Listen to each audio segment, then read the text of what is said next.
Dear students, আসসালামু আলাইকুম। আশা করি তোমরা ভালো আছো সবাই।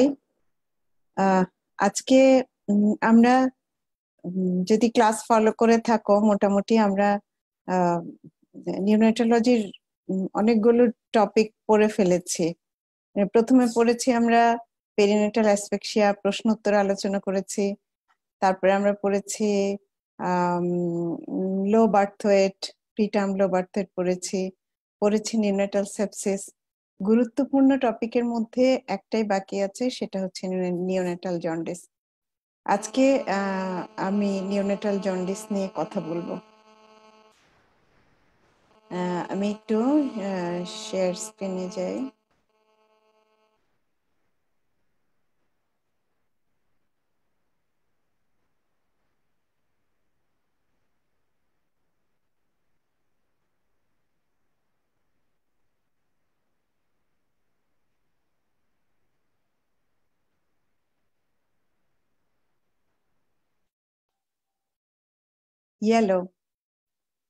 ইয়েলো বা হলুদ রং আমার পছন্দের রং। শুধু ফাল্গুনের জন্য না, যে কোনো সময়ে ইয়েলো ভেরি অ্যাট্রাকটিভ।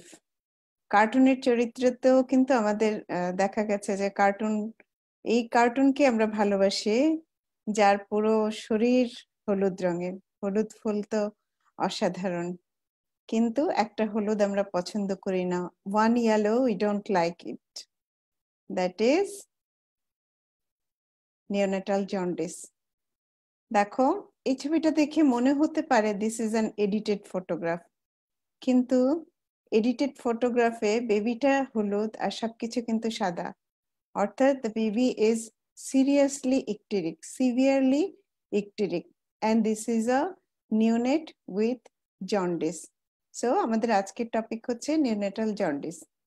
কি পড়বো নিওনেটাল জন্ডিসে? জন্ডিস কি ডেফিনেশন, এটা তোমাদের থার্ড ইয়ারের পড়া। থার্ড ইয়ারে বলা উচিত না, বলা উচিত ফার্স্ট ইয়ারের পড়া। ফিজিওলজিতে পড়া হয়ে গেছে।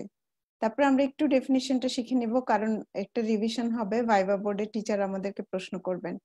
মেটাবলিজম অফ বিলিরুবিন, স্টুডেন্ট যখন ভালো করতে থাকে তখন যেরকম টিচাররা একটু ডিপে চলে যায়, ঠিক একইভাবে স্টুডেন্ট যদি একেবারে খারাপ করে, যেমন জন্ডিস, অবস্ট্রাকটিভ জন্ডিস কি, বা ডিরেক্ট হাইপারবিলিরুবিনিমিয়া কি, ইনডিরেক্ট হাইপারবিলিরুবিনিমিয়া কি, স্টুডেন্ট যখন বলতে পারে না তখন কিন্তু বিলিরুবিন মেটাবলিজমে চলে যাবে। মানে মাথায় রাখতে হবে এটা।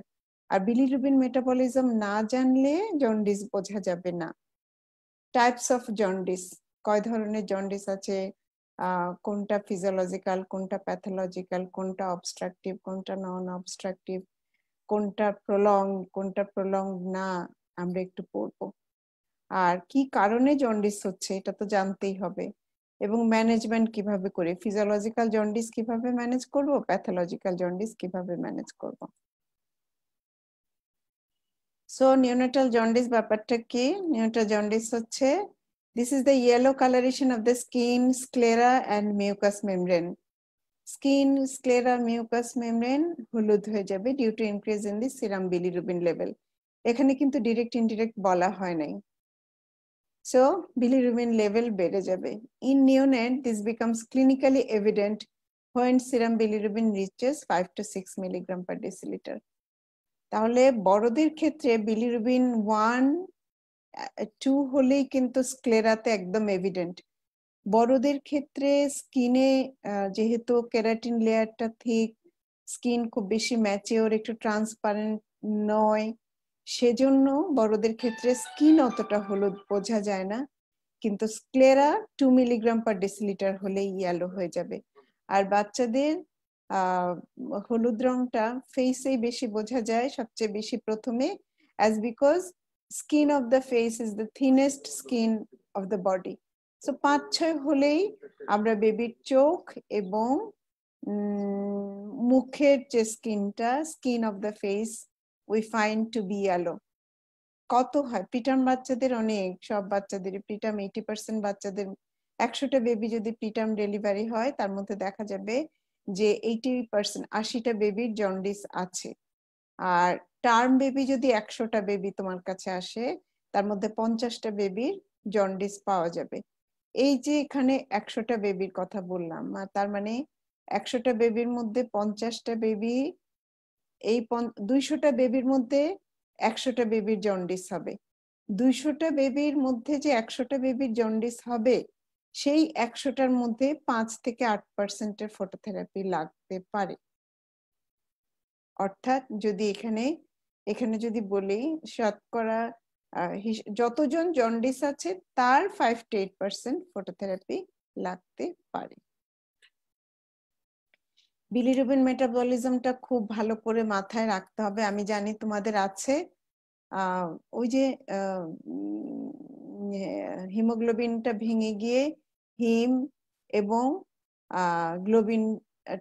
গ্লোবিনটা ইউজ আপ হয়ে যায়, অন্য বিভিন্ন ক্ষেত্রে ইউজ আপ হয়ে যায়। আর রেটিকুলো এন্ডোথেলিয়াস সিস্টেমে বিলিরুবিনটা যে হিম আয়রন বা হিম পিগমেন্ট সেটা ভেঙে গিয়ে বিলিভার্ডিন হয়। বিলিভার্ডিন থেকে রেটিকুলো এন্ডোথেলিয়াস সিস্টেম। রেটিকুলো এন্ডোথেলিয়াস সিস্টেম বলতে কি বুঝি তোমরা জানো? আমরা বুঝি স্প্লিন, লিভার, লিম্ফ নোডস এবং বোন ম্যারো। ভাইবা বোর্ডে কিন্তু এই কথাটাও জিজ্ঞেস করে, এবং তোমরা এত বেশি নার্ভাস থাকো, আমরা খুব অবাক হয়ে যাই দেখে। আমরাও হয়তো ছিলাম এরকমই নার্ভাস। রেটিকুলো এন্ডোথেলিয়াস সিস্টেম কি বললে তখন আর চট করে মাথায় আসে না। তো পার্টগুলো আমরা মনে রাখবো। Unconjugated bilirubin, reticuloendothelial system পর্যন্ত unconjugated bilirubin, it is taken to the liver by albumin. আমি পরের স্লাইডে দেখাচ্ছি, পরের স্লাইডটাতেই বরং আমি সরাসরি চলে যাই। এটা আমি খুব পছন্দ করি স্টুডেন্টদেরকে পড়াতে। হিম, এই স্লাইডটা, আগের স্লাইডটা মনে না রাখলেও এই স্লাইডটা একটু মনে রাখতে হবে তোমাদেরকে। রেটিকুলো এন্ডোথেলিয়াস সিস্টেম, এটা প্লাজমা, হেপাটোসাইট বা লিভার, গাট। রেটিকুলো এন্ডোথেলিয়াস সিস্টেমে হিমটা যাওয়ার পরে হিমটা থেকে আয়রন অংশটুকু খানিকটা বের হয়ে যায় হিম অক্সিজেনেজ এনজাইম দিয়ে, আয়রনটা চলে গেল। তারপরেও একটু পিগমেন্ট যেটা থাকছে বিলিভার্ডিন হয়। বিলিভার্ডিনটা রিডাকশন হয়ে বিজারিত হয়ে, যেটাকে আমরা বাংলায় বলতে পারি বিলিরুবিন হয়, এবং এই বিলিরুবিনটা কিন্তু আনকনজুগেটেড। ঠিক আছে? এই বিলিরুবিনটাকে রেটিকুলো এন্ডোথেলিয়াস সিস্টেম, তার মানে স্প্লিন, লিম্ফ নোড, তারপর বোন ম্যারো থেকে নিয়ে আসার দায়িত্ব হচ্ছে কে হাত ধরে নিয়ে আসে? অ্যালবুমিন। এবং যদি কোনো কারণে বাচ্চার শরীরে অ্যালবুমিন লেভেল কমে যায়, তার কিন্তু বিলিরুবিন টক্সিসিটি হয়। এবং অ্যালবুমিন যেহেতু রেটিকুলো এন্ডোথেলিয়াস সিস্টেম থেকে হাত ধরে আনকনজুগেটেড বিলিরুবিনকে হেপাটোসাইটে নিয়ে আসে টু বি কনজুগেটেড, যখন অ্যালবুমিন থাকে না তখন এই আনকনজুগেটেড বিলিরুবিন এতিমের মতো পুরো সার্কুলেশনে ঘুরতে থাকে এবং আর জায়গা না পেয়ে ব্রেনের ভিতর ঢুকে যায়। ব্লাড ব্রেন ব্যারিয়ার ক্রস করে ব্রেনে ঢুকে যায়, এবং বোঝো ব্রেনে ঢুকলেই তো কার্নিকটেরাস। তো অ্যালবুমিন লেভেলটা এখানে, এটা রাখার উদ্দেশ্য এটাই যে অ্যালবুমিন কিন্তু একটা গুরুত্বপূর্ণ অংশ বিলিরুবিন মেটাবলিজমে। অ্যালবুমিন ক্যারিয়ার প্রোটিন হিসেবে কাজ করে হেপাটোসাইটে বিলিরুবিনকে নিয়ে আসতে। এই যে আনকনজুগেটেড বিলিরুবিন হলো, এইখানে কোন এনজাইমটা দরকার? সেটা হচ্ছে গ্লুকুরোনাইল ট্রান্সফারেজ এনজাইম। লাইগেন্ডিন বাইন্ডিং প্রোটিন আছে, এগুলো দরকার নাই তোমার মনে রাখা। তোমরা জাস্ট মনে রাখবা যে আনকনজুগেটেড বিলিরুবিনকে বিলিরুবিন গ্লুকুরোনাইল ট্রান্সফারেজ এনজাইম দিয়ে গ্লুকুরোনাইল ট্রান্সফারেজ এনজাইম দিয়ে কনজুগেটেড ফর্মে এসে চলে আসলো বিলিরুবিন ডাইগ্লুকুরোনাইল। তো সোজা কথা, এই কথাটা কনজুগেটেড বিলিরুবিন হয়ে গেল। আনকনজুগেটেড বিলিরুবিনটা কনজুগেটেড বিলিরুবিন হয়ে গেল with the help of glucuronyl transferase enzyme. এখন কথা হচ্ছে ম্যাডাম এই কথাটা জানার দরকার কি? As because glucuronyl transferase enzyme কম থাকলে আমাদের ভয়াবহ একটা জন্ডিসের অসুখ হয়, সেটা হচ্ছে ক্রিগলার-নার্জার সিনড্রোম। এবং প্রিটার্ম বাচ্চাদের গ্লুকুরোনাইল ট্রান্সফারেজ এনজাইম ম্যাচিওর থাকে না বলে তাদের জন্ডিস কিন্তু অনেক বেশি হয়। সো আমরা মাথায় রাখবো এখানে একটা ইম্পর্টেন্ট এনজাইম হচ্ছে গ্লুকুরোনাইল ট্রান্সফারেজ এনজাইম, যে হেপাটোসাইটের ভেতরে যে আনকনজুগেটেড বিলিরুবিনকে কনজুগেটেড করে বাইল ক্যানালিকুলাইতে ছেড়ে দিল, বাইল ক্যানালিকুলাই কমন বাইল ডাক দিয়ে বাইলের মাধ্যমে ইন্টেস্টাইনে দিয়ে দিল। এটা কিন্তু কনজুগেটেড বিলিরুবিন। এখন conjugated bilirubin needs to be readily excreted. যেই ইন্টেস্টাইনে আসলো তখনই এর উপরে একটা দায়িত্ব পড়ে যায় যে সে স্টুল বা ইউরিন দিয়ে বের হয়ে যাবে, বিশেষ করে স্টুল দিয়ে স্টার্কোবিলিনিজম হয়ে বের হয়ে যাবে। কিন্তু মুশকিলের কথা হচ্ছে, আমরা যদি বাচ্চাটাকে নাথিং পার ওরাল, মুখে কোনো খাবার নাই, প্রিটার্ম বাচ্চা অনেকদিন খাবার দিতে পারছে না, বা টোটাল প্যারেন্টারাল নিউট্রিশনে আছে, মুখে কোনো খাবার নাই, নাথিং পার ওরাল, এই সময়ে এই যে বিলিরুবিনটা ইন্টেস্টাইনে রিলিজড হলো, এটা যে স্টুল না হলে, খাবার না হলে স্টুল হবে না, স্টুল না হলে বিলিরুবিন এক্সক্রিয়েটেড হবে না। তো এই ক্ষেত্রে চট করে যদি এক্সক্রিয়েটেড না হয়ে যায়, তখন ইন্টেস্টাইনের লুমেনে বিটা গ্লুকুরোনাইডেজ একটা এনজাইম আছে। এখানে হচ্ছে গ্লুকুরোনাইল ট্রান্সফারেজ মনে রাখতে হবে, এখানে মনে রাখতে হবে বিটা গ্লুকুরোনাইডেজ। বিটা গ্লুকুরোনাইডেজ করে কি, এই কনজুগেটেড বিলিরুবিন যেটা নিরাপদ, এই কনজুগেটেড বা ওয়াটার সলিউবল বিলিরুবিনকে চট করে আবার আনকনজুগেটেড করে ফেলে, করে দেখো এটা আবার রিঅ্যাবজর্পশন হয়ে আবার সার্কুলেশনে চলে গেল, সার্কুলেশন থেকে আবার লিভারে চলে আসলো, লিভার থেকে আবার ইন্টেস্টাইনে চলে আসলো, ইন্টেস্টাইন থেকে যদি এক্সক্রিয়েটেড না হয় তাহলে কিন্তু আবার এটা রিঅ্যাবজর্পশন হয়ে ইনডিরেক্ট হাইপারবিলিরুবিনেমিয়া, যেটা ফ্যাট সলিউবল এবং যেটা টক্সিক টু দ্য ব্রেন, এই ফ্যাট সলিউবল বিলিরুবিনের পরিমাণটা ইনডিরেক্ট বিলিরুবিনের পরিমাণটা কিন্তু বেড়ে গেল। এই কন্ডিশনটাকে আমরা বলছি এন্টারো হেপাটিক সার্কুলেশন। এন্টারো আসলে সব সিক্রেশন তো লিভার থেকে ইন্টেস্টাইনে আসবে, এখানে ঘটনাটা ঘটে ইন্টেস্টাইন থেকে, ওই তোমার নিউট্রিয়েন্ট যেরকম অ্যাবজর্ব হয় সেরকম ইন্টেস্টাইন থেকে সার্কুলেশনে চলে যায় এবং সেখান থেকে লিভারে আসে। এন্টারোহেপাটিক সার্কুলেশনটা বোঝানোর জন্যই আমাদের এই বিলিরুবিন মেটাবলিজমটা আমি বোঝানোর চেষ্টা করলাম। এই ক্ষেত্রে একটু ছোট করে আমি বলে রাখি, সেটা হচ্ছে তোমরা জন্ডিস পড়েছো, একটা হচ্ছে pre hepatic, hepatic, post hepatic. Pre hepatic মানে অনেক বেশি বিলিরুবিন, অনেক বেশি হিম সার্কুলেশনে চলে আসছে। কখন আসছে? যদি কোনো কারণে হিমোলাইসিস হয়। নর্মালি তোমার আমার বা যে কোনো হেলদি বেবির তো হিমোলাইসিস হবেই, কিন্তু এইখানে যদি প্যাথোলজিক্যাল কোনো হিমোলাইসিস হয়, বিশেষ করে কোনো ইনকম্প্যাটিবিলিটি যদি হয়, অথবা আরবিসি যদি এনজাইমে কোনো ডিফেক্ট থাকে, অথবা আরবিসি শেপে যদি কোনো ডিফেক্ট থাকে, তাহলে কিন্তু আরবিসি গুলো শর্ট লাইফ স্প্যান, চটচট করে ভেঙে যাচ্ছে। অথবা যেটা বললাম যে কোনো ইনকম্প্যাটিবিলিটি, এটা আরএইচ ইনকম্প্যাটিবিলিটিও হতে পারে, এবিও ইনকম্প্যাটিবিলিটিও হতে পারে। তো হিম বেশি আসলে তো বিলিরুবিন আনকনজুগেটেড অনেক বেশি তৈরি হবে। এই যে লিভারে আসার আগ পর্যন্ত আনকনজুগেটেড বিলিরুবিন বেশি হচ্ছে, এটাকে আমরা বলবো প্রি হেপাটিক কজ। আমি তোমাদেরকে pre hepatic, hepatic, post hepatic ফর্মে মনে রাখতে বলি অ্যাডাল্ট মেডিসিন ভাইবার জন্য, কিন্তু মেডিসিন ভাইবাতে কিন্তু আমি দেখেছি এটা ধরা হয়।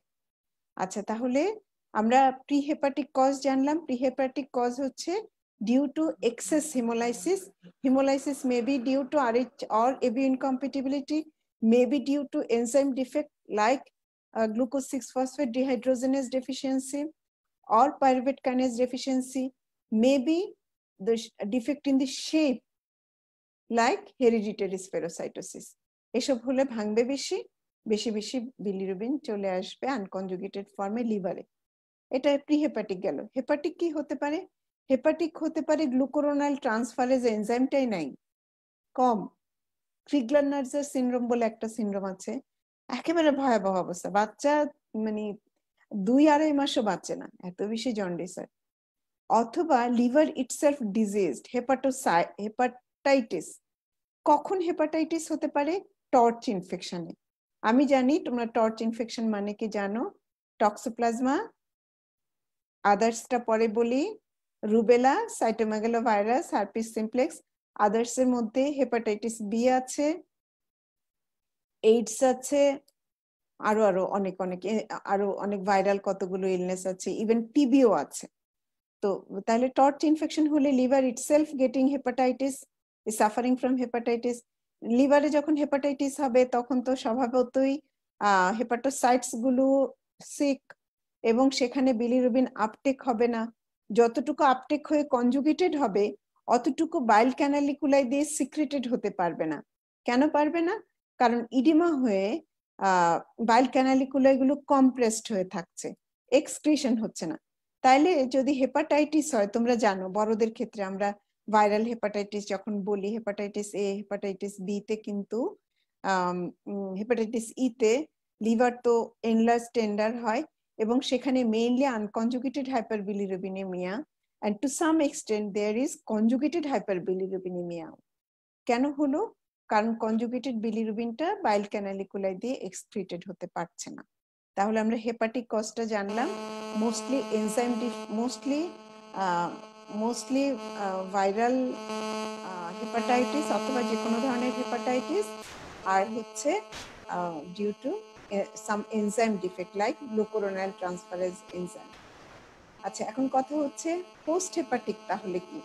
লিভার থেকে কনজুগেটেড ফর্মে বের হয়ে এসে লিভার থেকে বাইল ক্যানালিকুলাই কনজুগেটেড হয়ে গেল ইন দি হেপাটোসাইট, এবার তাকে বাইল ক্যানালিকুলাইতে সিক্রেটেড হতে হবে। তাহলে বাইল ক্যানালিকুলাই গুলো যদি ফাইব্রোজড হয়ে থাকে, কনজেনিটাল হেপাটিক ফাইব্রোসিস বলা হয়।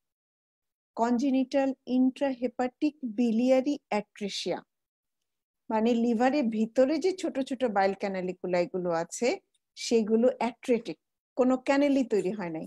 তাহলে দো the বিলিরুবিনস has been converted to conjugated, this cannot be excreted through that bile canaliculi. তাহলে ওখানে কিন্তু ইন্ট্রাহেপাটিক বিলিয়ারি অ্যাট্রেসিয়ার জন্য কনজুগেটেড হাইপারবিলিরুবিনেমিয়া হবে।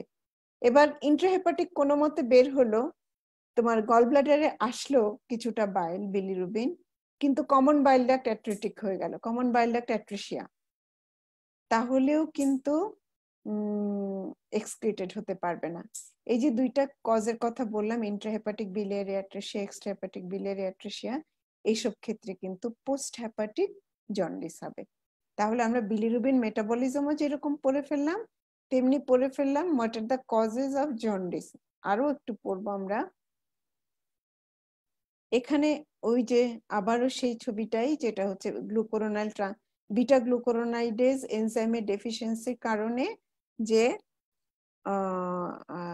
ইন্টারহেপাটিক সার্কুলেশনটা হচ্ছে, সেটা আমরা দেখে ফেলেছি। এবার জন্ডিসের প্যাথোজেনেসিস,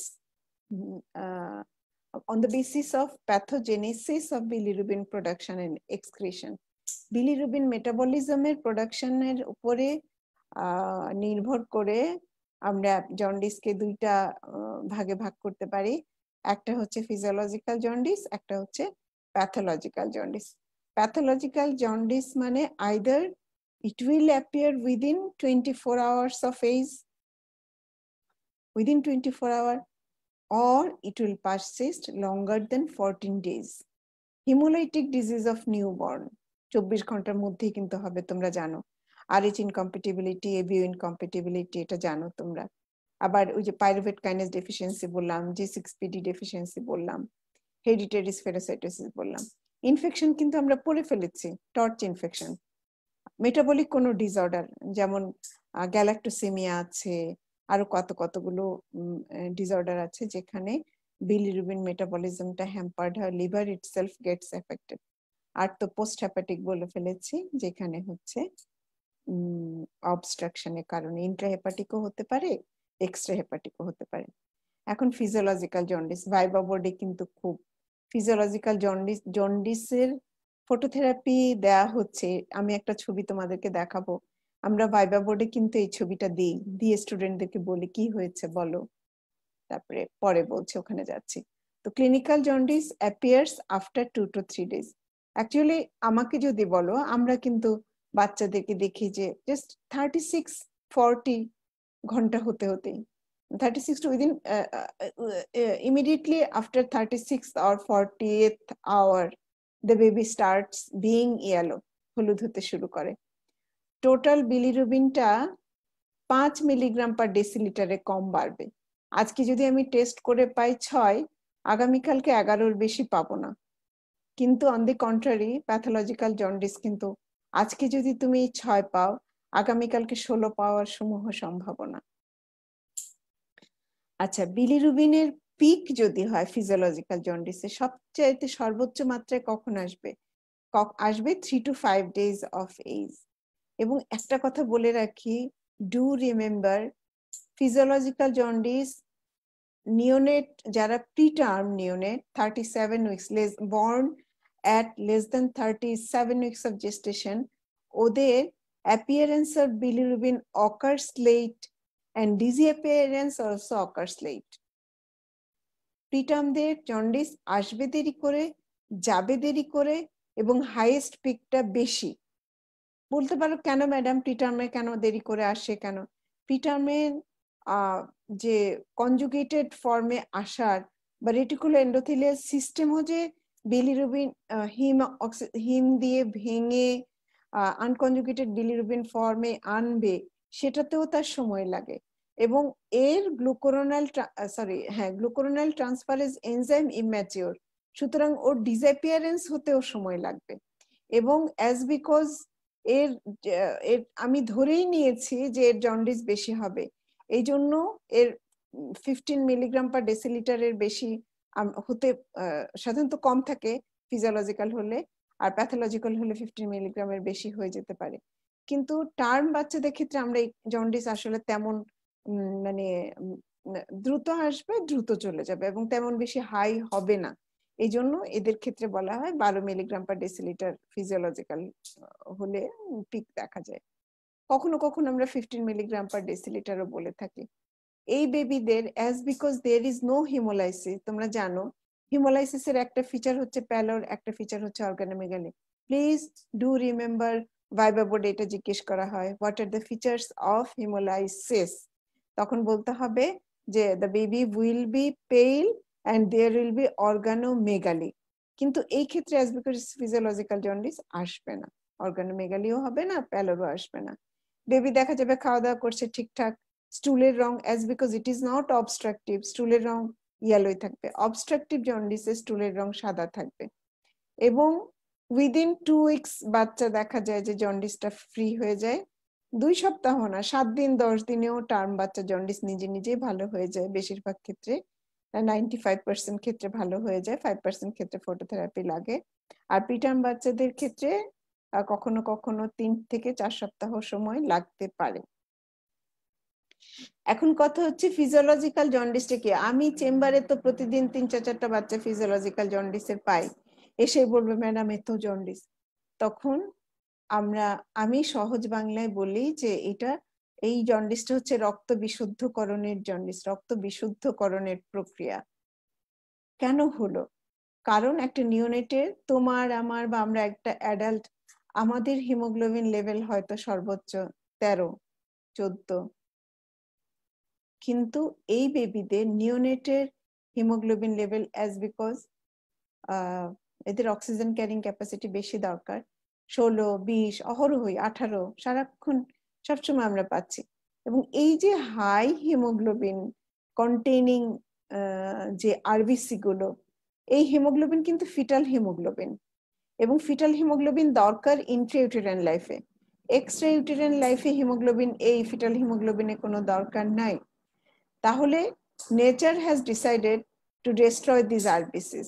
এই আরবিসি গুলো শর্টার লাইফ স্প্যান, এই ফিটাল হিমোগ্লোবিন কে অ্যাডাল্ট হিমোগ্লোবিন দিয়ে রিপ্লেস করার জন্য আরবিসি গুলো পটাপট ভেঙে যেতে থাকে এবং অনেক বেশি হিম সার্কুলেশনে থাকে। এবং এই হিম আসলো কিন্তু লিভারটা তুলনামূলক ইম্যাচিওর, এবং লিভারে গ্লুকোরোনাল ট্রান্সফারেজ এনজাইমের একটা ইম্পর্টেন্ট অংশ হচ্ছে গ্লুকোজ। ওই গ্লুকোজ বাচ্চা ফার্স্ট 2 to 3 days একটু কম কম দুধ পাচ্ছে মায়ের, গ্লুকোজ লেভেলটা অতটা হাই থাকে না, এডিকুয়েট থাকে না, যে কারণে গ্লুকোরোনাল ট্রান্সফারেজ এনজাইম কম থাকে এবং এটার অ্যাক্টিভিটিও কম থাকে। এবং আনকনজুগেটেড বিলিরুবিনটাকে হেপাটোসাইট অ্যাক্টিভলি আপটেক করতে পারে না, এবং ইন্ট্রাসেলুলার মেটাবলিজমটাও কম হয় হেপাটোসাইটের ভিতরে। এবং অ্যাক্টিভ সিক্রেশন, যেটা কনজুগেটেড বিলিরুবিনের যে অ্যাক্টিভ সিক্রেশন ইন দি বাইল ক্যানালিকুলাই, সেটাও একটু কম হয়। এবং বাচ্চা কম খাচ্ছে যেহেতু, সেই হেতু ওই যেটা ছবি দেখিয়েছিলাম এন্টারোহেপাটিক সার্কুলেশন, খাবার কম খাচ্ছে দেখে স্টুল কম হবে, এন্টারোহেপাটিক সার্কুলেশন বেশি হবে এবং বাচ্চাটা ফিজিওলজিক্যাল কারণেই ফিজিওলজিক্যাল জন্ডিস হবে। তাহলে আমরা ফিজিওলজিক্যাল জন্ডিস কেন হচ্ছে এটা শিখে ফেললাম। এখন প্যাথোলজিক্যাল জন্ডিস তাহলে কি? প্যাথোলজিক্যাল জন্ডিস হচ্ছে যেটা the jaundice that appears within 24 ঘন্টা সময়ের মধ্যে অ্যাপিয়ার করবে, যেটা 14 দিনের বেশি পারসিস্ট করবে এবং এই ক্ষেত্রে বিলিরুবিন 5 মিলিগ্রাম পার ডেসিলিটারের বেশি পার ডে, প্রতিদিন 5 মিলিগ্রামের চাইতে ফাস্টার রেটে বাড়বে এবং বিলিরুবিন টার্ম বাচ্চাদের ক্ষেত্রে 12 বা 15-র বেশি হবে আর প্রিটার্ম বাচ্চাদের ক্ষেত্রে 15-র বেশি হবে। এবং as because pathologic jaundice is associated with commonly hemolysis or hepatitis or any metabolic disease. Hemolysis, hepatitis, metabolic disease এর জন্য যেহেতু pathological jaundice টা হয়ে থাকে, that is why the baby will have anemia as well as organomegaly. Hepatomegaly এবং splenomegaly এখানে থাকবে। Associated ইলনেসের কিছু ফিচার থাকতে পারে, ওই যে বললাম প্যালট থাকতে পারে। আবার ধরো এই বেবিটা has suffer from congenital rubella syndrome, মা যখন প্রেগনেন্ট ছিলেন তখন বেবির কনজেনিটাল রুবেলা ইনফেকশন হয়েছিল মায়ের। ওই রুবেলা ইনফেকশন বেবিকে কনজেনিটাল রুবেলা সিনড্রোমে যদি বেবি সাফার করে তাহলে কিন্তু তার দেখা যাবে ক্যাটারাক্ট আছে, তার দেখা যাবে একটা পিডি আছে, তার দেখা যাবে হিয়ারিং ডিফিকাল্টি আছে, এগুলো থাকতে পারে, মাইক্রোকেফালি থাকতে পারে।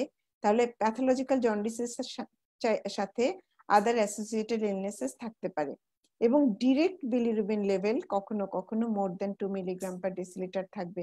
আমি বলেছি যে হেপাটাইটিসে ডিরেক্ট বিলিরুবিন লেভেল বেশি থাকতে পারে এবং ডিরেক্ট হাইপার বিলিরুবিনিমিয়া বা কনজুগেটেড হাইপার বিলিরুবিনিমিয়া আমরা তখনই বলবো যখন ডিরেক্ট বিলিরুবিন মোর দেন 2 মিলিগ্রাম পার ডেসিলিটার থাকবে।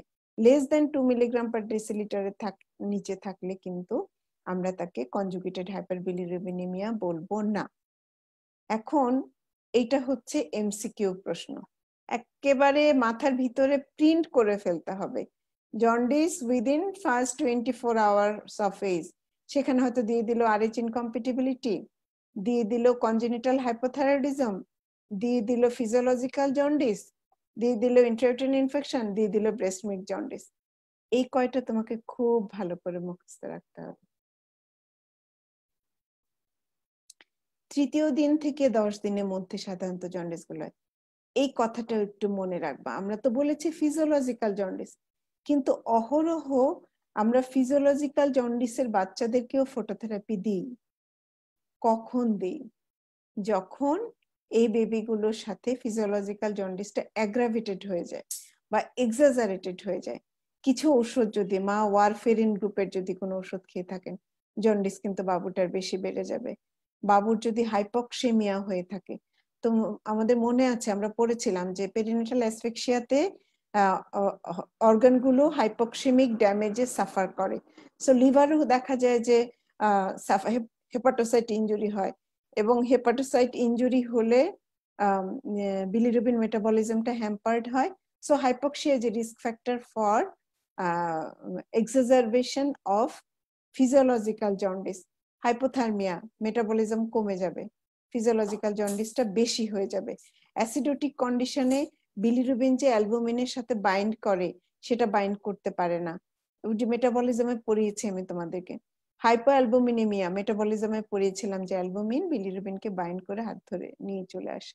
এক্সট্রাভাসেশন অফ ব্লাড লাইক কেফাল হেমাটোমা, মাথায় অনেক বেশি হেমোরেজ হয়ে থাকে তোমরা জানো, ওইগুলো ম্যাক্রোফেজ যখন অ্যাবজর্ভ করে নেয় ওইখান থেকে কিন্তু হিম পিগমেন্ট অনেক বেশি তৈরি হয়।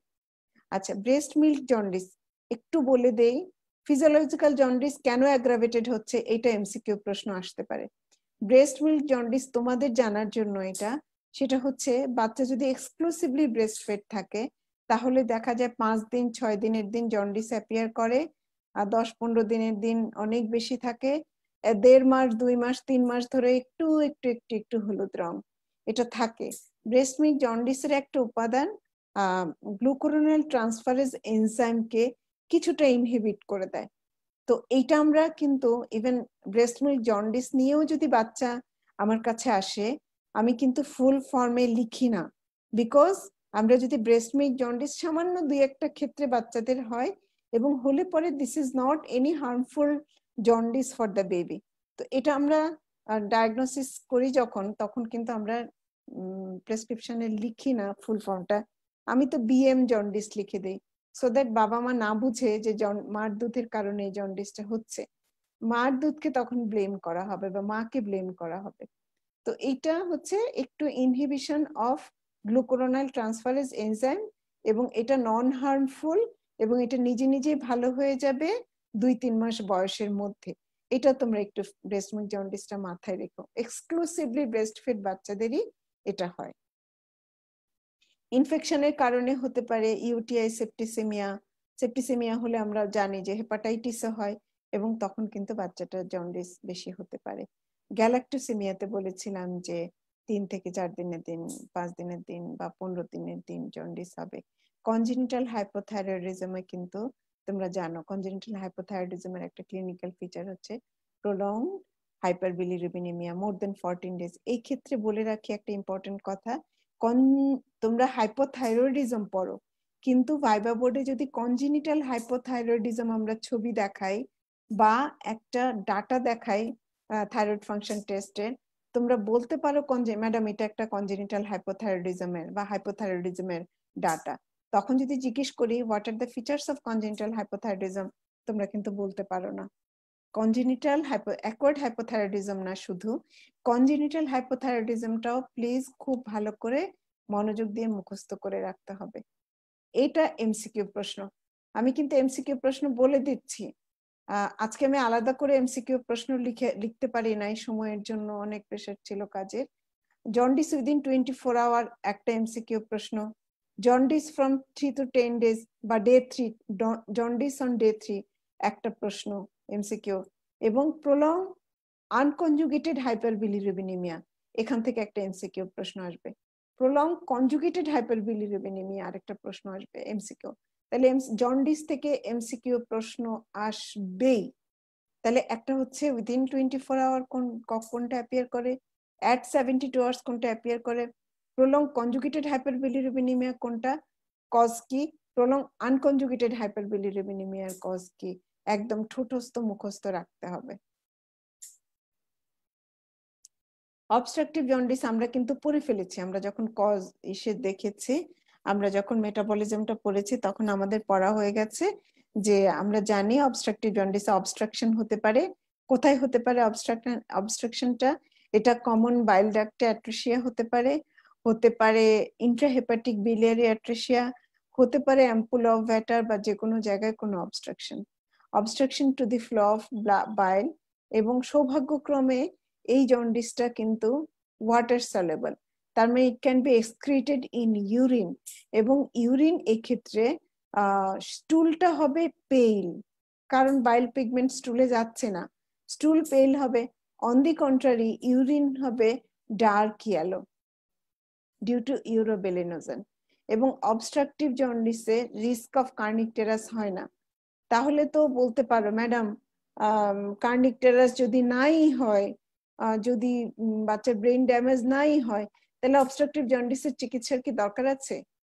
মারাত্মক রকম দরকার আছে। কেন?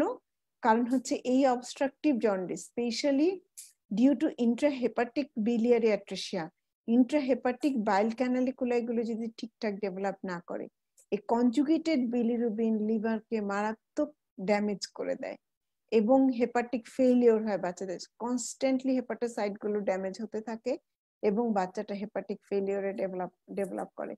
আমাদের কাছে দেখা যায় যে তোমার 2 মাস 2.5 মাসের বাচ্চা অবস্ট্রাকটিভ জন্ডিস, একদম বাচ্চাটা হলুদ থাকে না, থাকে সবুজ। অবস্ট্রাকটিভ জন্ডিসের কালার তোমরা জানো গ্রিনিশ ইয়েলো, একদম সবুজ রঙের একটা বাচ্চা আসে, লিভারটা ফার্ম হয়ে আছে, হিউজলি এনলার্জড এবং হেপাটিক ফেইলিওর, আমাদের কাছে কিন্তু বাচ্চা নিয়ে আসে এরকম। সো কার্নিকটেরাস না হলে কি হবে, এই বাচ্চার কিন্তু লিভার ড্যামেজ হতে পারে।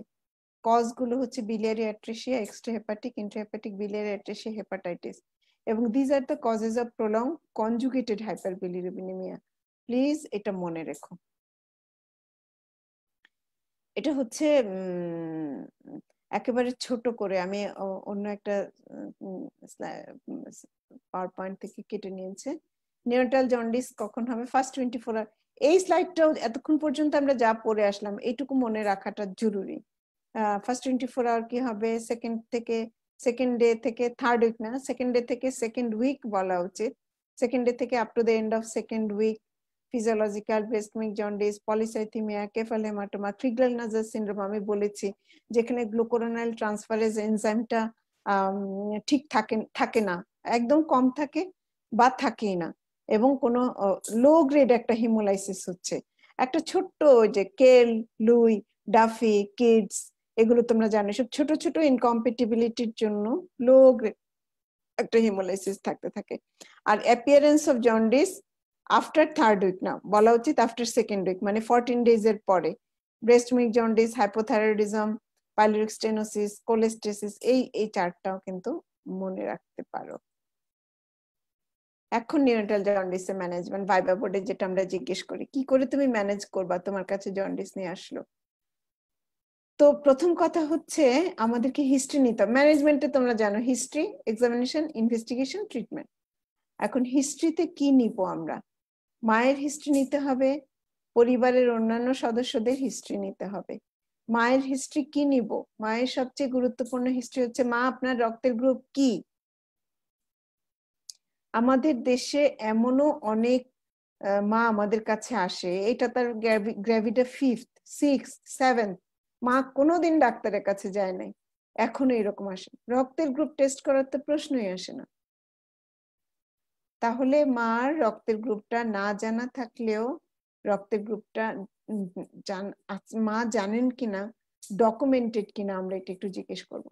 আরেকটা জিনিস জিজ্ঞেস করব, মা আপনার রক্তের গ্রুপ যদি মা নেগেটিভ বলেন, মায়ের আগের অবস্ট্রেটিক হিস্ট্রি গুলো কি? এখন মা বলল নেগেটিভ, মা এটা আপনার কত নাম্বার গর্ভধারণ, কত গ্র্যাভিটা কত? মা বলবে এটা তো আমার 1 নম্বর বাচ্চা, এই যে আমার ঘরে প্রথম বাচ্চা হয়েছে।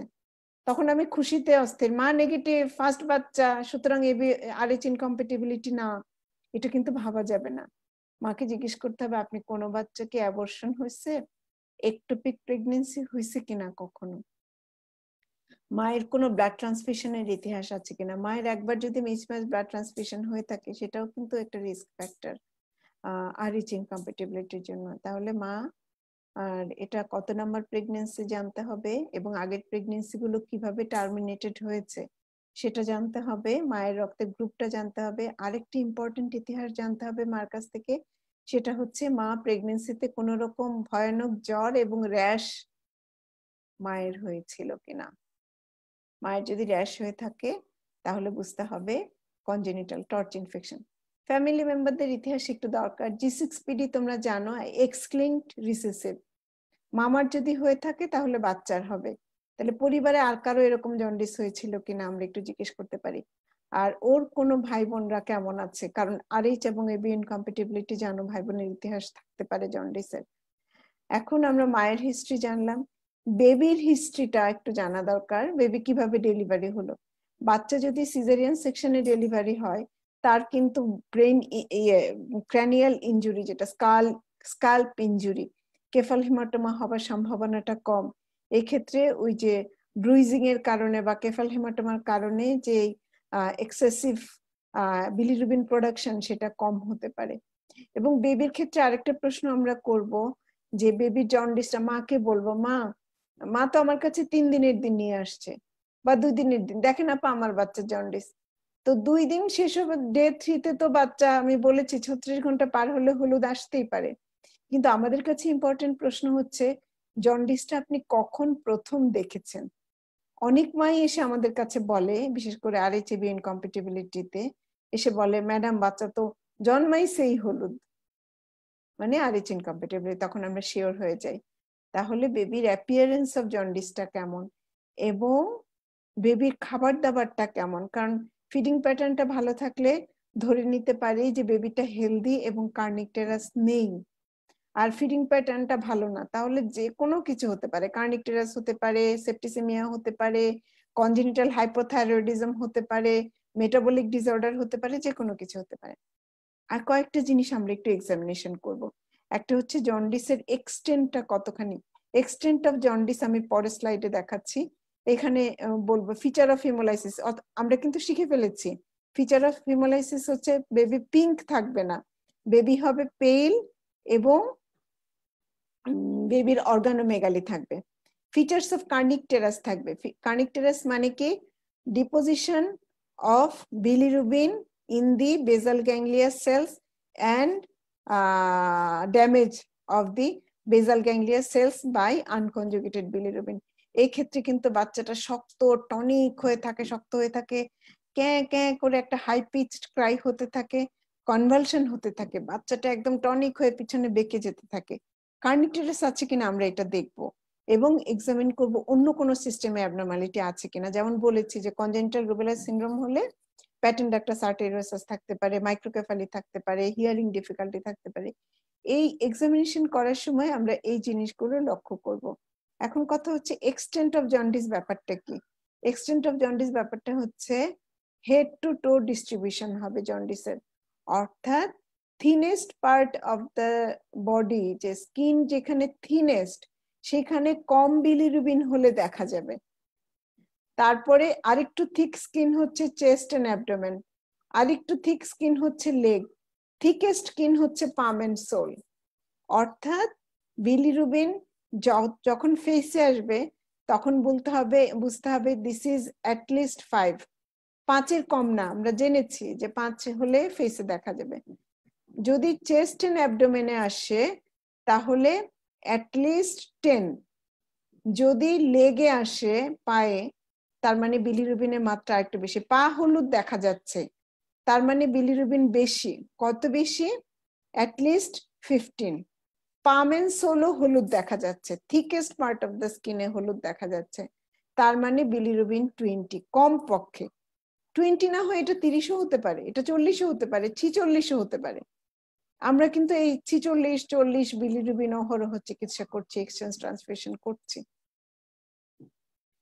তাহলে এই জিনিসটা আমরা মনে রাখবো যে ফেস হলুদ হলে হবে 5 বিলিরুবিন, ভিজুয়ালি আমরা বুঝতে পারবো। এবং এটা আমাদের অনেক ক্ষেত্রে কারেক্ট হয়, সাধারণত আমাদের ভুল হয় না। চেস্ট এন্ড অ্যাবডোমেনটা স্কিনটা যদি হলুদ হয় তাহলে 10, লেগ আপার লেগ যদি লেগ থাই এগুলো যদি হলুদ হয় তাহলে 15, পাম এন্ড সোল হলুদ হলে 20 মিলিগ্রাম পার ডেসিলিটার কম পক্ষে, তার উপরে বেশিও হতে পারে। টেস্ট কি কি করব? মায়ের রক্তের গ্রুপ তো জানা থাকলে ভালো, না জানা থাকলে মায়ের রক্তের গ্রুপ করব, বেবির রক্তের গ্রুপ করব। হিমোগ্লোবিন পার্সেন্টেজটা জানতে চাইবো, পেরিফেরাল ব্লাড ফিল্মে ফিচার অফ হিমোলাইসিস আছে কিনা এটা দেখবো। Reticulocyte count features of haemolysis এর মধ্যে একটা। What are the signs of haemolysis in peripheral blood, এখানে কিন্তু এটা আসবে যে কিরকম ব্রোকেন আরবিসি থাকবে, অ্যানিসোপয়কোলোসাইটোসিস থাকবে, ফ্র্যাগমেন্টেড আরবিসি থাকবে, রেটিকুলোসাইট কাউন্ট হাই থাকবে। কত? মোর দেন 7। কোনো বইয়ে মোর দেন 10 আছে। তোমরা যদি মোর দেন 7ও বলো, নর্মাল রেটিকুলোসাইট কাউন্ট হচ্ছে 2.5%। 100টা আরবিসির মধ্যে 2.5টা আরবিসি রেটিকুলোসাইট ফর্মে, ইম্যাচিওর ফর্মে থাকবে। তাহলে 7%-এর বেশি যদি রেটিকুলোসাইট কাউন্ট থাকে তাহলে বুঝতে হবে যে যেখানে হিমোলাইসিস হচ্ছে।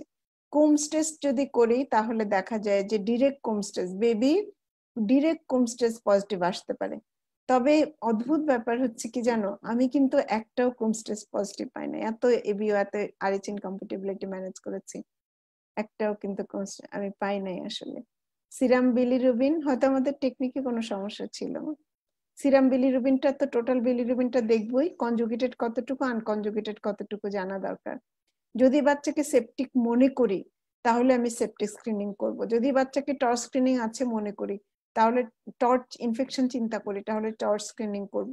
আর যদি বাচ্চার গ্লুকোজ 6-ফসফেট ডিহাইড্রোজেনেজ ডেফিসিয়েন্সি ফ্যামিলি হিস্ট্রি আছে, আরএইচ ইনকম্প্যাটিবিলিটি নাই, এবি ইনকম্প্যাটিবিলিটি নাই, বেবির সেপসিস নাই, টর্চ ইনফেকশন নাই, মেটাবলিক ডিসঅর্ডারও ভাবছি না, কনজেনিটাল হাইপোথাইরয়েডিজমও নাই, তখন কিন্তু আমরা আরবিসি থেকে G6PD অ্যাসেস করা হয়, আর G6PD লেভেলটা অ্যাসেস করা হয় এবং সহজ টেস্ট আমাদের দেশে এটা হয়। চিকিৎসা কি দিব একটুখানি বলে দেই, এই স্লাইডটা আগে দেখানোর উদ্দেশ্য হচ্ছে আমরা চিকিৎসা তো একটা সার্টেন লেভেল, কোন ক্ষেত্রে কতটুকু চিকিৎসা দিব, ফটোথেরাপি কখন দিব। তো এই ক্ষেত্রে দেখা গেছে যে নর্মাল বিলিরুবিনটা কত, এখানে কিন্তু মাইক্রোমোল আছে। আমি পেস্ট টেস্ট করে স্লাইড বানানোর পরে দেখলাম যে এখানে আসলে মাইক্রোমোলে হিসাব করা। তো এটা আমরা মিলিগ্রামও, সরি এখানে এই সাইডে মিলিগ্রাম, সরি মিলিগ্রামও করা আছে। এইখানে এই স্লাইডটা হচ্ছে তোমার ওয়েল ইনফেন্ট, ভালো বাচ্চা, যে বাচ্চাটার অন্য কোনো অসুখ নাই, যে বাচ্চাটা নিয়ার টার্ম, সেইখানে তার বিলিরুবিন লেভেল কত বেশি হলে তুমি ফটোথেরাপি দিবা। যেমন ধরো 48 ঘন্টা বয়সে একটা বাচ্চা, এই যে জন্মের পর প্রথম 24 ঘন্টায় যদি এইটা হচ্ছে ইনফেন্ট এট হায়ার রিস্ক, লোয়ার রিস্ক হচ্ছে ডট ডট, যেই বাচ্চাটা স্ট্রেইট মার্ক 35 to 37 উইকসের, এই বাচ্চাটার কিন্তু দেখো 48 ঘন্টা বয়সে বিলিরুবিন লেভেল যদি 12 আসে বা 11 আসে, তাকে ফটোথেরাপি দিয়ে দিতে হবে। আবার দেখো 24 ঘন্টা বয়সে একটা বাচ্চা যদি 24 ঘন্টা হয়ে গেছে, বিলিরুবিন লেভেল 12, মানে একদিন পার হয়ে গেছে, বিলিরুবিন লেভেল 12 আসতে পারে, এটা কিন্তু টেনশন করার কিছু নাই। আবার দেখো এই জন্মের পর থেকে ধরো এটা 12 ঘন্টা বয়সে বিলিরুবিন 5-এর বেশি, তাহলেই কিন্তু তাকে ফটোথেরাপির জন্য রেডি করতে হবে, প্রস্তুত করতে হবে। তো ধরো আমার কাছে 5 দিনের দিন একটা বাচ্চা আসলো, সেই বাচ্চাটা 35 উইকসে বা 37 উইকসে ডেলিভারি হলো, 5 দিনের দিন যদি তার বিলিরুবিন আমি 15 দেখি, তাহলে বুঝতে হবে যে আমাকে তাকে ফটোথেরাপি দিতে হবে। ঠিক আছে? আর যদি এর কোনো রিস্ক ফ্যাক্টর, যদি কোনো রিস্ক ফ্যাক্টর থেকে থাকে, বাচ্চাটার কেফাল হেমাটোমা আছে, এরকম কোন একটা রিস্ক ফ্যাক্টর আছে, অন্য দিক থেকে সিক, তাহলে তাকে আমাদের 15 হলে আমরা ফটোথেরাপি দেব। কিন্তু কিচ্ছু সমস্যা নাই, বাচ্চা একদম ভালো, তাহলে 5 দিনের দিন তোমার 20ও আসতে পারে, কিন্তু আমরা বাচ্চার সবকিছু জাজ করে আমরা চিন্তা করব যে বেবিকে কখন আমরা ফটোথেরাপিতে দিব, রিস্ক কোনখানে কত, এবং সেখানে আমরা কোথায় ফটোথেরাপি কোন লেভেলে গিয়ে দিব। তাহলে জন্ডিসের জন্য যদি এটা আনকনজুগেটেড হাইপারবিলিরুবিনেমিয়া হয়, তাহলে কিন্তু চিকিৎসা হচ্ছে আপ টু সার্টেন লেভেল, কিছু কিছু ক্ষেত্র বাদ দিয়ে ম্যাক্সিমাম ক্ষেত্রে চিকিৎসা হচ্ছে ফটোথেরাপি। ফটোথেরাপি কি করে? ফটোথেরাপির যে লাইটটা, এটা ব্লু স্পেকট্রাম হতে পারে, এটা নীল হতে পারে, এটা সবুজ হতে পারে, এটা হলুদ হতে পারে, সাদাও হতে পারে। নীল, সাদা, সবুজ, হলুদ হতে পারে লাইটটা। লাইটটা কোন রঙের সেটা চেয়ে গুরুত্বপূর্ণ হচ্ছে বেবির লাইটের যে ওয়েভ লেংথ, তরঙ্গ দৈর্ঘ্য 420 to 470 ন্যানোমিটারের হলো কিনা। এটা বেবি স্কিনকে পেনিট্রেট করবে, পেনিট্রেট করে বেবির যে স্কিনের সাবকিউটেনিয়াস ফ্যাটে যে আনকনজুগেটেড বিলিরুবিনটা অ্যাটাচড হয়ে আছে, এই বিলিরুবিনটাকে ফটো আইসোমারাইজেশন করবে, একটু স্ট্রাকচারালি চেঞ্জ করে বেবিকে, এটা ছিল ফ্যাট সলিউবল আনকনজুগেটেড বিলিরুবিনটা ওয়াটার সলিউবল করে জন্ডিসটাকে বের করে দিবে।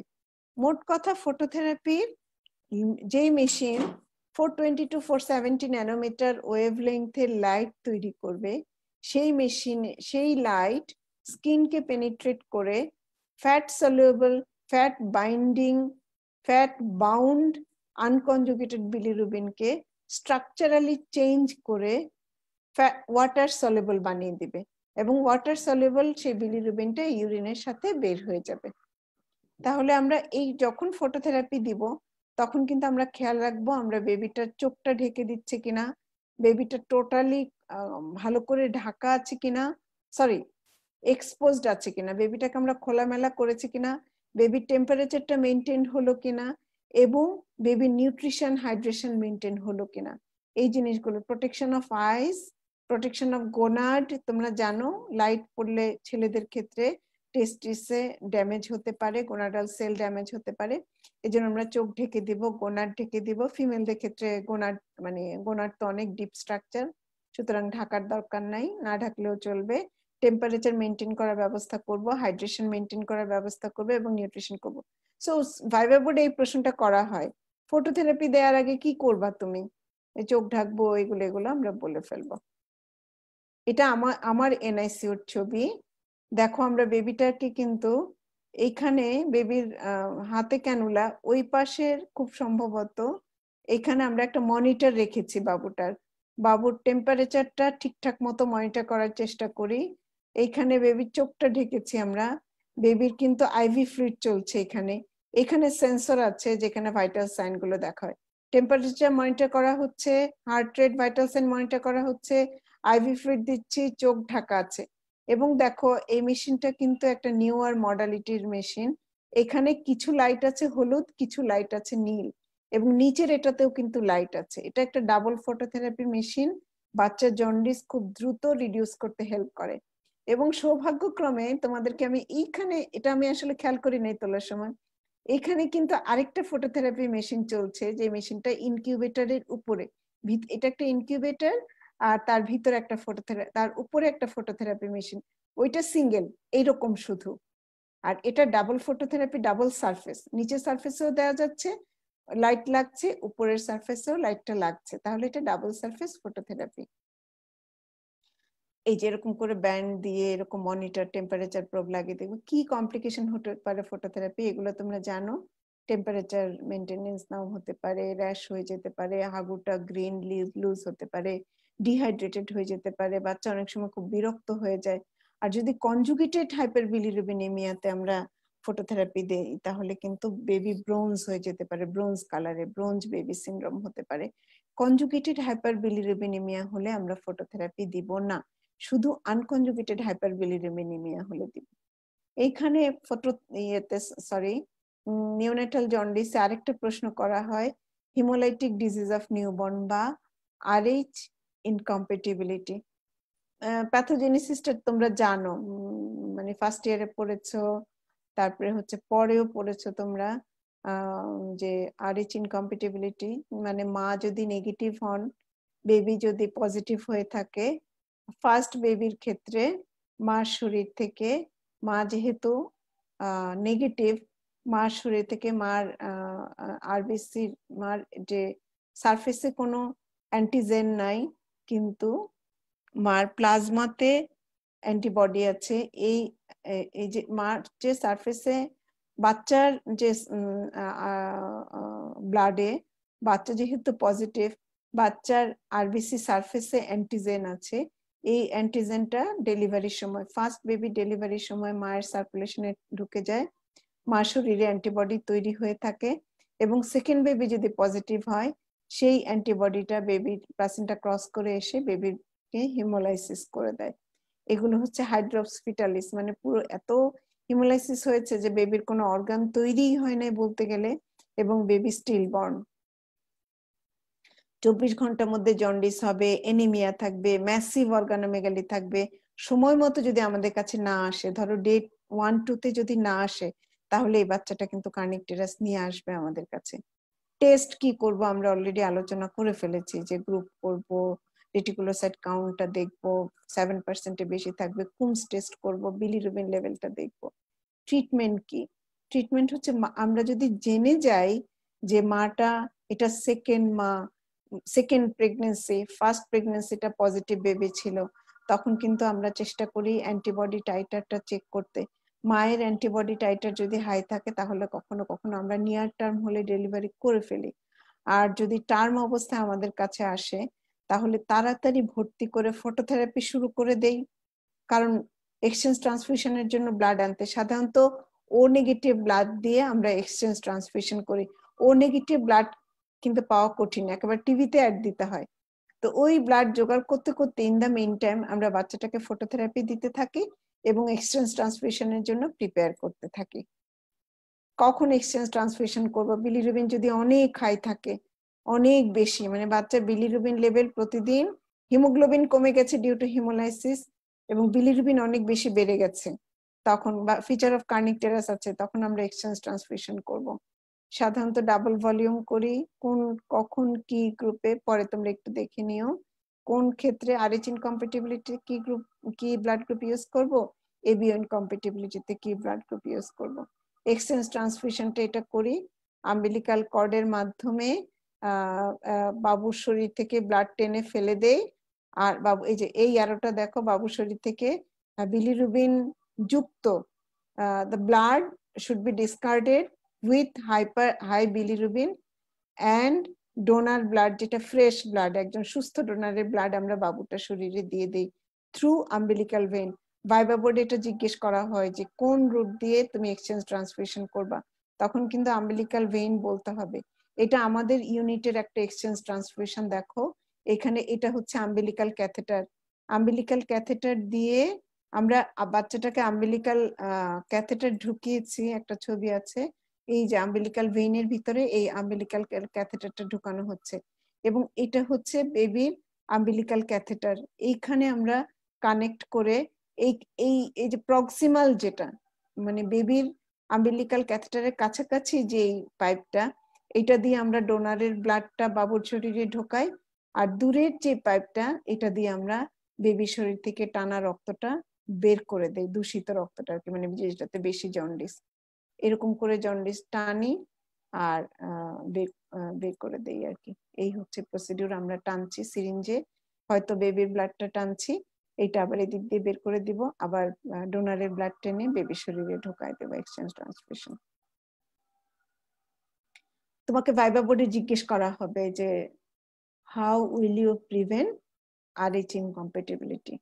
RH ইনকম্প্যাটিবিলিটি প্রিভেন্ট করার জন্য কি করতে হয় তোমরা জানো, যে মা যদি নেগেটিভ হয়ে থাকে, আর যে কোনো পজিটিভ বেবি ডেলিভারি পরই, মা নেগেটিভ বেবি পজিটিভ, যে কোনো পজিটিভ ডেলিভারির পরই কিন্তু আমরা তাকে অ্যান্টি-ডি দিয়ে দিব 300 মাইক্রোগ্রাম। আর যদি প্রেগনেন্সিটা পজিটিভ ছিল না নেগেটিভ ছিল, মা জানতে পারেন নাই, অ্যামনিওসেন্টেসিস করতে হয়েছে, chorionic villus biopsy, abortion, ectopic pregnancy terminated হয়ে গেছে, সেই ক্ষেত্রেও কিন্তু ব্লাইন্ডলি হলেও তাকে অ্যান্টি-ডি দিয়ে দিতে হবে। কার্নিক টেরাস জানো, বিলিরুবিন ব্লাডে ঢুকে ব্রেইনে ঢুকে গেলে বেজাল গ্যাংলিয়ার সেলগুলো ড্যামেজ হয় এবং মোটামুটি বেবির নিউরোলজিক্যাল কিছু ফিচার ডেভেলপ করে, সেটাকে আমরা বলছি কার্নিক টেরাস। এবং কার্নিক টেরাস হলে সেরেব্রাল পলসি ডেভেলপ করে, যেটা হচ্ছে একটা মানে কি বলবো নিউরোলজিক্যাল ডিসঅর্ডার, যেখানে বাচ্চার ডেভেলপমেন্ট ঠিকঠাক হয় না। তো প্রশ্ন কিন্তু জন্ডিস থেকে মূলত প্রশ্ন আসবে, এসিকিউ সাধারণত আসে না, আমি দেখি নাই আর কি। যদি এমসিকিউ বলো তাহলে এমসিকিউতে পড়তে হবে causes of jaundice in first 24 hour, criteria of physiological jaundice, criteria of pathological jaundice, criteria of physiological jaundice, criteria of pathological jaundice, causes of jaundice in first 24 hour, causes of jaundice at day 3, causes of prolonged conjugated hyperbilirubinemia, causes of prolonged unconjugated hyperbilirubinemia, এবং phototherapy সংক্রান্ত প্রশ্ন আসবে ভাইবাই। আমি আমার স্টুডেন্টদের যখন পরীক্ষা নেই বা আমাদের এখানে যখন পরীক্ষা নেই, যে ছবিটা আমি জন্ডিসের জন্য দেখিয়েছিলাম, এই ছবিটাই কিন্তু আমি দিয়ে দিই পরীক্ষার হলে, যে ছবিটাতে বলো কি দেখতে পাচ্ছ, তুমি কি কি প্রিকশন নিয়েছো এই বাচ্চাটার ক্ষেত্রে, এই বাচ্চাটা কি কি কমপ্লিকেশন হতে পারে, যদি এই বাচ্চাটা ধরো RH ইনকম্প্যাটিবিলিটি হতো তাহলে তুমি কি করতে, তো তোমরা বলো এক্সচেঞ্জ ট্রান্সফিউশন কোন রুটে করতে, এগুলো হচ্ছে প্রশ্ন আর কি। তো আজকে মোটামুটি ফিজিওলজিক্যাল জন্ডিস পড়েছি আমরা। আশা করি তোমাদের জন্য কিছুটা হেল্পফুল হয়েছে। আজকে তাহলে ক্লাস এখানে শেষ করি, আর তোমরা ভালো থেকো আর আমার জন্য দোয়া করো। আসসালামু আলাইকুম ওয়া রাহমাতুল্লাহ।